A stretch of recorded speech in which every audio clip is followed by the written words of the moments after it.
Behold, Galvatron.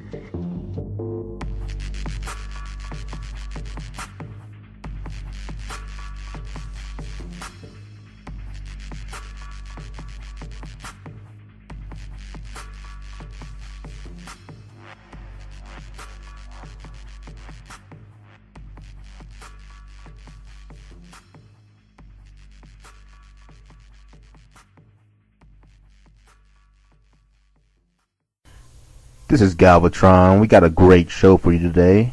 This is episode 2. Welcome. And we have R&B Revolutionary, Jake. We have him on today, and we're going to be interviewing him shortly. But first, here's some music.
Hi, Jake, Red and Black Revolutionary. Good to have you on the show.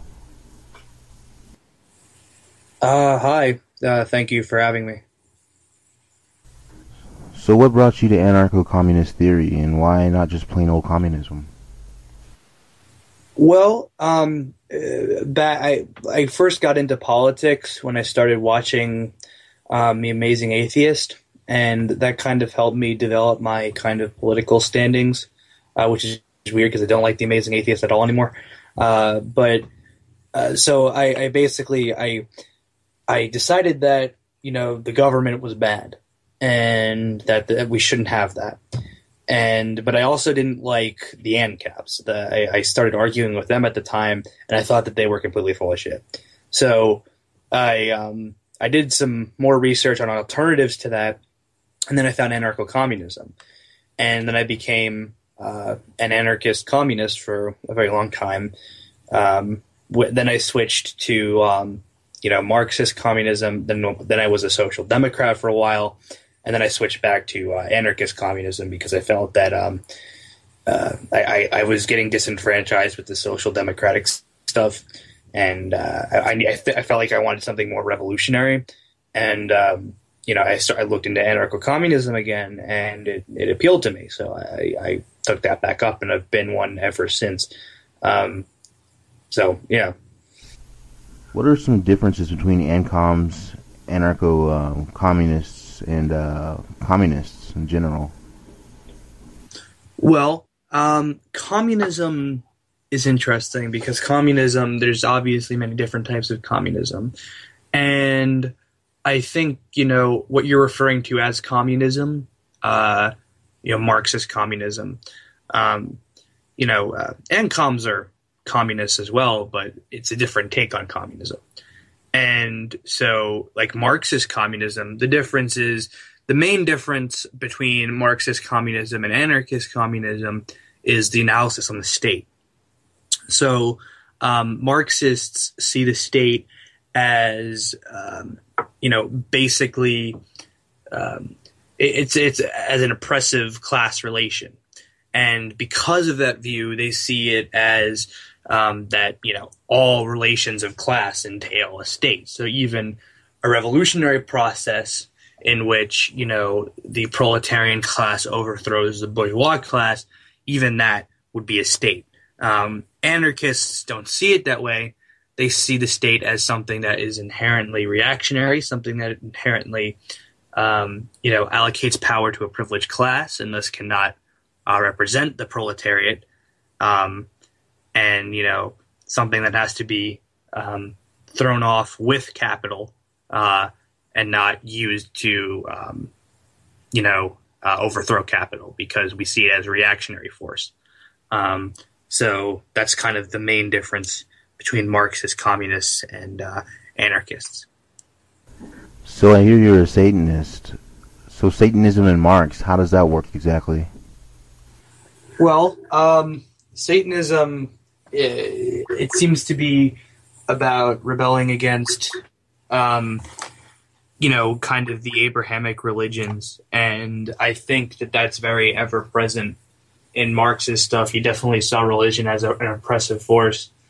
Satanism also is about, each individual person becoming their own god, as it were. So, becoming the master of their own destiny. And that's definitely present in communism, which is basically, in its purest form, the emancipation of humanity from all oppression, essentially. So I think that they actually go pretty well together. Why is Makhno so important to ANCOMs? What did he do exactly? Didn't he lose? I think Makhno is important to anarchists because he was one of the essentially he led one of the movements in history that was to start an anarchist project that's of a lot of significance. He created a very anarchistic society that existed for at least 3 years. So he was very important to anarchist theory, especially because it gives us a way to show a way to show people that our theory does work.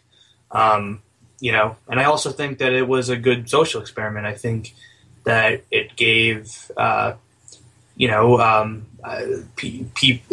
gave those people living under that anarchist society, a chance to live, in an anarchist society, live the good life out of, kind of emancipated from the system in a lot of ways. They weren't completely emancipated from the system. They're still, the larger global capital that they were obviously subjected to, but, they were smashed by the Bolsheviks. But I think, he did some very important things for the anarchist movement and for the people at the time. He did lose. But, again, most, basically the left has collectively lost in the creating of any type of leftist society. We haven't done that yet. Everybody in that vein has lost. We just, take what we can from the good stuff that people have produced and leave the bad stuff. So if anarchy has a history of losses, why follow this path then? Well, again, I think that we don't live in a communist society. We don't live in a socialist society, and that shows that we have all lost in that sense. None of us have been able to create a successful, revolution. No matter how, what are called tankies would, like to cite the Soviet Union. Soviet Union collapsed into what is now, collapsed, I think is the right word. It collapsed into what is now Putin, one of the worst capitalist regimes, ever. That's forcing its imperial rule on Ukraine right now. So, none of us have, actually won. I think we've all lost. Anarchism, like all other movements, have had its successes and its losses. And so I think we just have to, again, take the good things and leave the bad. Yeah. What exactly is a tankie to you? For our viewers who don't know, what is the definition in your eyes of what a tankie is? Tankie seems to mean, it seems to be a derogatory term for people who excuse places like China under Mao, the Soviet Union, North Korea, Cuba, those types of places. That's what it seems to mean. It's a derogatory term for those types of people. Well, that's all the time we have. Thanks for being on the show, Jake. No problem. It was my pleasure.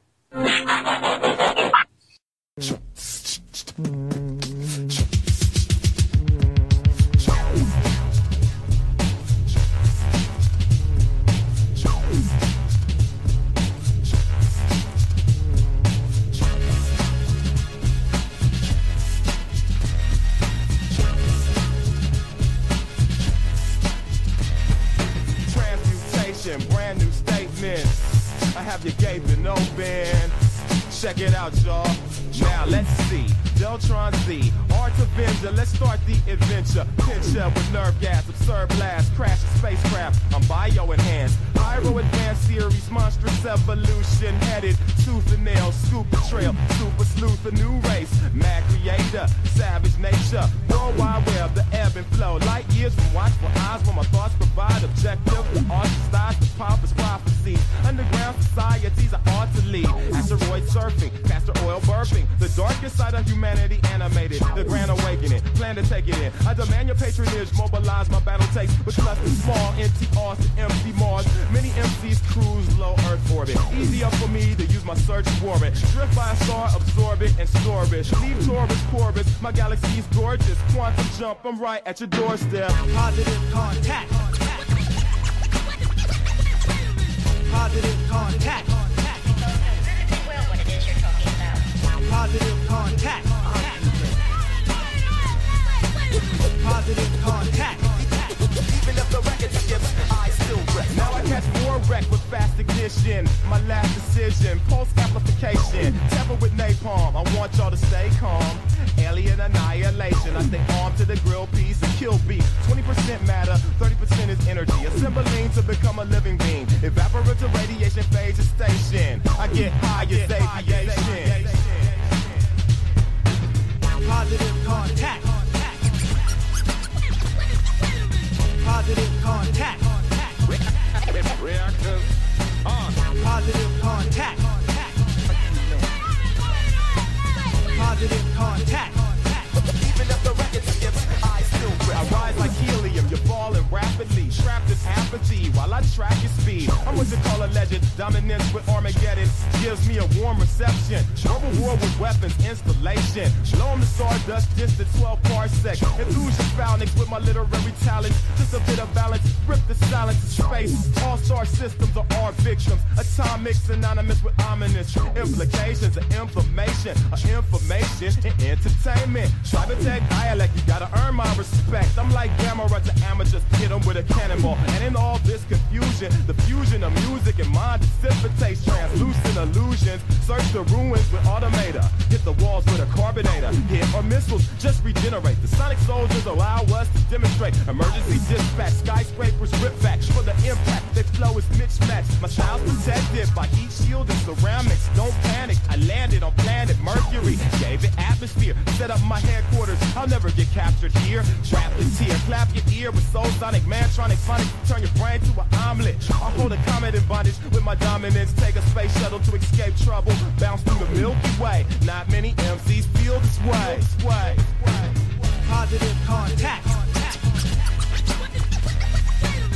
Positive contact. What is it now? Positive contact. Positive contact. Even if the record skips, I still grip.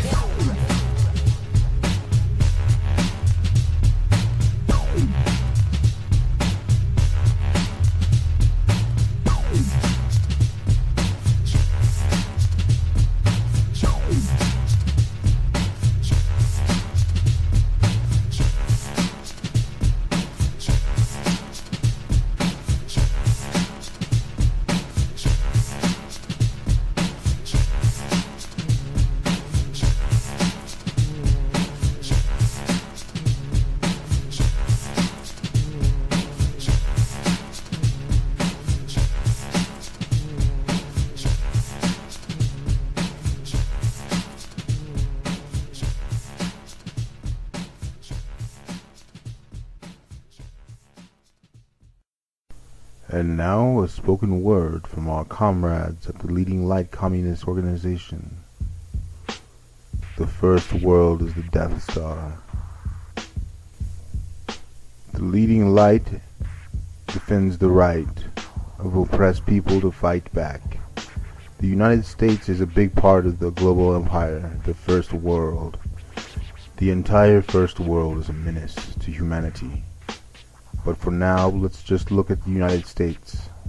The United States was founded upon genocide, land theft, slavery. The genocide waged by the United States on the indigenous people emptied the continent of its peoples. It was the greatest genocide and land theft in all of history. In addition, America's slave economy resulted in the murder of millions of Africans in the transatlantic slave trade. It resulted in the boundless oppression for many millions more under the American system of slavery.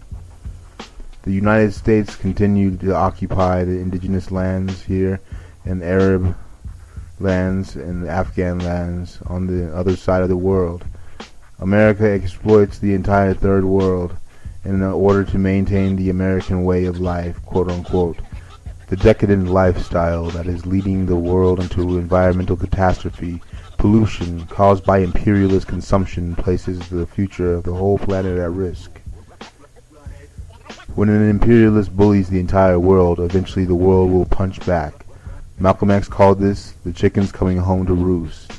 He also stated, chickens coming home to roost never did make me sad.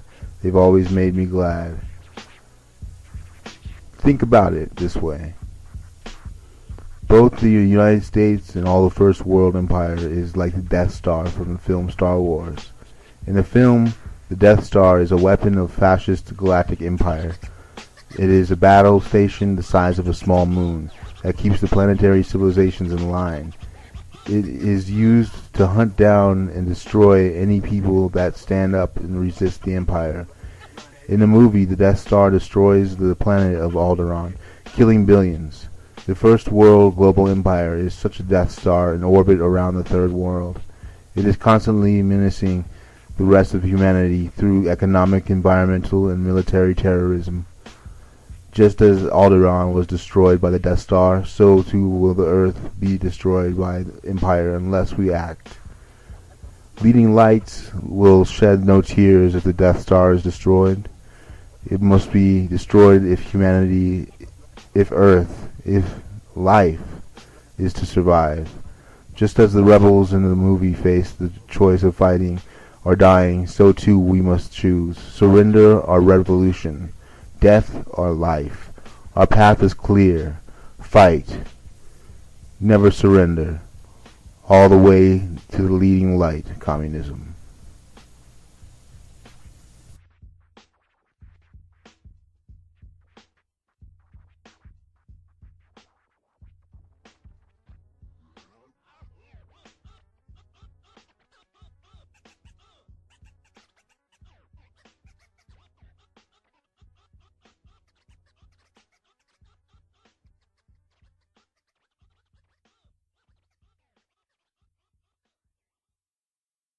And that's our show. Thanks for tuning in. We hope to see you next time, and I hope you enjoyed. And also, just feel free to leave the comments in the comment section below, and subscribe, hit that like button. And thanks, guys. Have a good one.